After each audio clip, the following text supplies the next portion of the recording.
how much of that do you feel like comes out on the screen? Not your hot take just now about like, you know, your personal take on it, but just how much of do you think of that could be revealed on the screen for a viewer to kind of decide for themselves?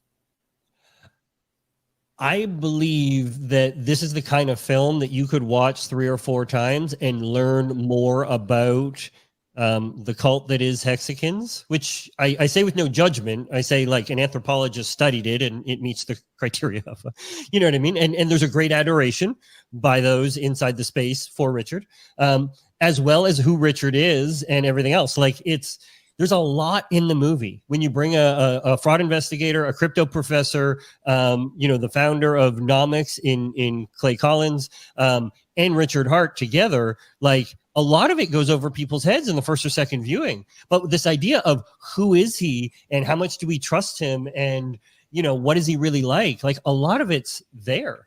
But like you don't get it on the first viewing. You know, as an example, in his living room at the time of filming, I don't know if it still exists. You could turn on haze, lasers, a fog machine, and he had a stripper pole, and it would turn into a nightclub.